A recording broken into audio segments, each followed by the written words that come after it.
Hello student, welcome back to Gyan Yatra जी के। जो हमारी लूसेंट की सीरीज चली हुई थी उसके आगे हम क्वेश्चन देखेंगे। ठीक है, तो हमारा क्वेश्चन है 251 क्वेश्चन पे हम पहुंच गए हैं।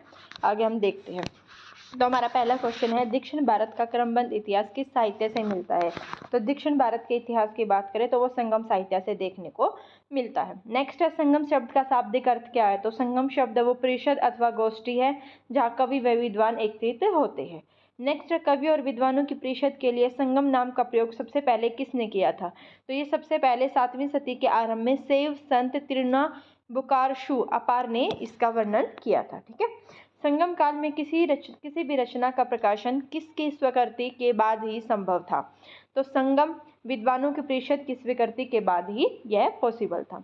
नेक्स्ट है, उपलब्ध संगम साहित्य का विभाजन कितने भागों में किया गया है। तो यह 3 भागों में किया गया है। पत्थु परातु इथुथोके और पादिने के किलुणकुकु में इनका विभाजन किया गया है। नेक्स्ट क्वेश्चन की बात करेंगे, तमिल साहित्य का आधारभूत ग्रंथ किसे माना गया है। तो कुराल को क्या माना गया है, तमिल साहित्य का ग्रंथ माना जाता है। नेक्स्ट है, कुराल ग्रंथ की रचना किसने की थी। तो तिरुवल्लुवर ने क्या की थी, कुराल ग्रंथ की रचना की थी। नेक्स्ट है, तिरुवल्लुवर कुराल मुख्य रूप से किन विषयों से संबंधित है। तो यह त्रिवर्ग, आचार्य शास्त्र, राजनीतिक, आर्थिक जीवन और पढ़ने से संबंधित है। नेक्स्ट है, इलागो द्वारा रचित किस उत्कृष्ट महाकाव्य को तमिल जनता में राष्ट्रीय काव्य कहा गया है। तो शिल्पाधिकारम को तमिल जनता में राष्ट्रीय काव्य कहा गया है। नेक्स्ट है, शिल्पाधिकारम महाकाव्य किसकी प्रेम कहानी है। तो यह कोवलन, उसकी पत्नी कणांगी व नर्तकी माधवी की प्रेम कहानी है। नेक्स्ट है, मणिमेखले महाकाव्य की रचना किसने की थी। तो बौद्ध धर्मावलंबी व्यापारी शीतले संतार ने इसकी रचना की थी। नेक्स्ट है, मणिमेखले महाकाव्य की कहानी किस पर आधारित है। तो ये कोवलन व नर्तकी माधवी की पुत्री मणिमेखला पर आधारित है। एक मिनट भाई। नेक्स्ट क्वेश्चन है, मणिमेखले ग्रंथ मुख्य रूप से किस दार्शनिक पद्धति पर आधारित है। तो ये बौद्ध दर्शन पर क्या है, आधारित है। नेक्स्ट क्वेश्चन देखेंगे, संगम काल के बहुत बाद की रचना जीवक चिंतामणि के लेखक कौन है। तो जैन भिक्षु त्रिवेदकर क्या है, जीवक चिंतामणि के लेखक है।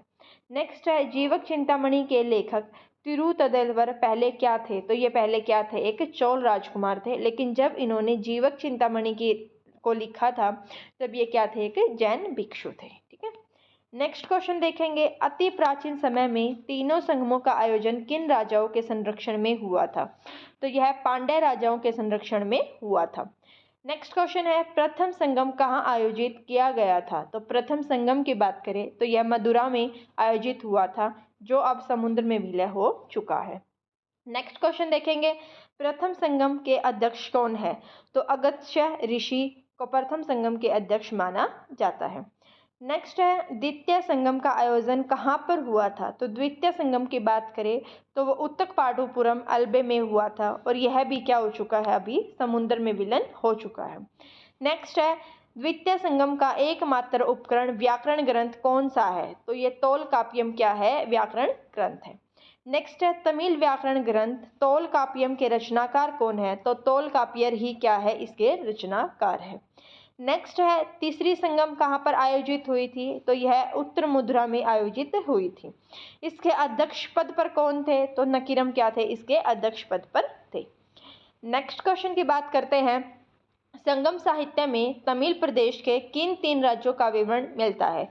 तो चोल, चेर और पांड्य 3 राज्यों का विवरण मिलता है। नेक्स्ट है, तीनों राज्यों में भौगोलिक दृष्टि से उत्तर पूर्व में चोल, पश्चिम में चेर तथा दक्षिण पूर्व में कौन सा राज्य स्थित है। तो यहाँ पर कौन सा है, पांड्य राज्य क्या है, यहाँ पर स्थित है। संगम युगीन राज्य में सर्वाधिक शक्तिशाली कौन सा राजा था। तो वो कौन सा राज्य था, चोल राज्य सबसे शक्तिशाली था। नेक्स्ट है, चोल राज्य किन 2 नदियों के बीच स्थित था। तो पेनार और दक्षिण वेलार नदियों के बीच में चोल राज्य स्थित था। नेक्स्ट है, चोल वंश का सबसे प्रतापी राजा कौन था। तो कई काल को चोल वंश का सबसे महान और प्रतापी राजा माना जाता है। नेक्स्ट, क्री काल किस धर्म का अनुयायी था। तो उसे ब्राह्मण धर्म को राजकीय संरक्षण दिया था, तो वो वैदिक व ब्राह्मण मत का अनुयायी था। जिसने ब्राह्मण धर्म को राजकीय संरक्षण दिया था।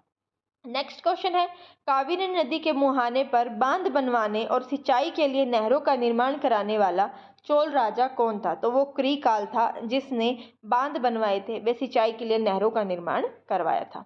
नेक्स्ट है, संगीत के सप्त सर्वों का विशेषज्ञ चोल वंश के किस राजा को माना जाता है? तो संगीत के सप्त सर्वों का विशेषज्ञ कृकाल को माना जाता है, और इसका उल्लेख हमें कहाँ मिलेगा? पेरुनुपादे में इसका उल्लेख हमें मिलता है। नेक्स्ट क्वेश्चन की बात करते हैं, संगम युग का दूसरा राज्य चेर आधुनिक किस क्षेत्र में स्थित है? तो अगर अपन अब की बात करें लेटेस्ट की, तो वो लेटेस्ट में केरल प्रांत में पड़ता है। ठीक है। नेक्स्ट क्वेश्चन की बात करते हैं, चेर वंश के किस प्रतापी राजा ने अधिराज की उपाधि धारण की थी? तो वो सैन गुटुद्वन ने लगभग 180 ईस्वी में अधिराज की उपाधि धारण की थी। नेक्स्ट क्वेश्चन की बात करते हैं, चेर समाज में पत्नी नामक धार्मिक संप्रदाय कणगी पूजा को किसने प्रतिष्ठित किया था? तो सेन गुटवन ने क्या किया था? प्रतिष्ठित किया था। नेक्स्ट है, पांड्य राजाओं की राजधानी कहाँ थी और उसका राज्य कहाँ स्थित था? तो पांड्य राजाओं की राजधानी की बात करें तो वह मदुरा में थी, और राज्य कावेरी के दक्षिण में स्थित था। ठीक है, कावेरी नदी है उसके दक्षिण में क्या था? साउथ में स्थित था। नेक्स्ट क्वेश्चन है, पांड्य राजाओं में सबसे शक्तिशाली राजा किसे माना जाता है? तो नेडी ज्वेलियम को सबसे शक्तिशाली राजा माना जाता है, जो लगभग 210 ईस्वी में राजा था। नेक्स्ट क्वेश्चन है, राजा देश का प्रधान न्यायाधीश होता है, उसे न्यायालय को क्या कहते हैं? तो उसको मनरम कहा जाता है, उसके न्यायालय को मनरम बोलते हैं। नेक्स्ट है, संगम काल में गुप्तचरों को क्या कहा जाता था? तो ओइरस या जासूस कहा जाता था। ठीक है, ओइरस कहा जाता था, जिसको जासूस बोलते हैं। नेक्स्ट है, राजा अपने आवास की रक्षा के लिए किनको तैनात करते थे? तो वो सशस्त्र महिलाओं को तैनात करते थे। नेक्स्ट है, संगम काल की चतुरांगणी सेना में कौन कौन से सैनिक शामिल थे? तो अश्व, गज, रथ और पैदल सिपाही। अश्व मतलब घोड़े, गज हाथी, और रथ और पैदल सिपाही सारे क्या थे? उसमें शामिल थे। नेक्स्ट है, संगम काल में समय जानने के लिए किस यंत्र का प्रयोग किया जाता था? तो संगम काल के टाइम में जल घड़ी का प्रयोग यंत्र समय जानने के लिए करते थे। नेक्स्ट है, संगम युगीन समाज में ब्राह्मणों के पश्चात किस धनी कृषक वर्ग का स्थान था? तो वैलशार यानी कि वेल्लार वर्ग का स्थान था। नेक्स्ट है, दस्तकारों और रस्सियों व पशु चर्म की सहायता से चारपाई बनाने वालों को क्या कहा जाता है? तो पुलेन कहा जाता है। संगम काल में लूटपाट करने वाली जाति को किस नाम से जाना जाता था? तो जो जाति लूटपाट करती थी उन्हें मलबार कहा जाता था। नेक्स्ट क्वेश्चन की बात करते हैं, युद्ध में वीर गति प्राप्त सैनिकों के सम्मान में समाधियों पर पत्थर गाड़ने की प्रथा क्या कहलाती है? तो उस प्रथा को वीरगल या वीर प्रस्तर कहा जाता है। नेक्स्ट, संगम काल के मुख्य खाद्यान्न क्या थे जिन्हें दूध में मिलाकर सांबर नामक खाद्यान्न बनाया जाता था? तो सांबर बनाने के लिए क्या था? दूध में चावल मिलाए जाते थे। ठीक है, सांबर। तमिल देश के सबसे प्राचीन व प्रमुख देवता कौन थे? तो तमिल देश में सबसे प्राचीन और प्रमुख देवता मुरुगन थे, संगन, कार्तिकेय और सुब्रन। ठीक है, मुरुगन में माने जाते हैं। नेक्स्ट है, देवता मुरुगन का अस्त्र और प्रतीक पक्षी क्या था? तो अगर देवता मुरुगन की बात करें तो उनका अस्त्र था बर्छा, और प्रतीक पक्षी की बात करें तो उनका पक्षी कौन सा था? मृगा था। नेक्स्ट है, पांड्य राजा का वह प्रमुख बंदरगाह कौन सा था जो मोती खोजने के लिए प्रसिद्ध था? याद रखना, मोती खोजने के लिए, तो वो कौन सा था? कोकई था, जो मोती खोजने के लिए प्रसिद्ध था। नेक्स्ट है, पुदुचेरी के पास स्थित चोल वंश का वह विशाल बंदरगाह कौन सा था जहां रोमन बस्ती और मनके बनाने के कारखाने मिले हैं? तो अरी के मुदु वह विशाल बंदरगाह था जहां पर रोमन बस्ती मिली है और मनके बनाने के कारखाने मिले हैं। और अगर बात करें ग्रंथ की, तो पेरिप्लस ग्रंथ में इसको क्या कहा गया है? इसको पेडोक कहा गया है। आई होप आपको वीडियो अच्छी लगी होगी, और अगर आपको इसकी पीडीएफ चाहिए तो टेलीग्राम है ज्ञान यात्रा जी के, वहाँ पर आप मैसेज कर देना, आपको इसकी पीडीएफ मिल जाएगी। ठीक है, और वीडियो कैसी लगी कमेंट बॉक्स में बताना, और ज़्यादा से ज़्यादा लाइक, सब्सक्राइब और शेयर करना। Thank you.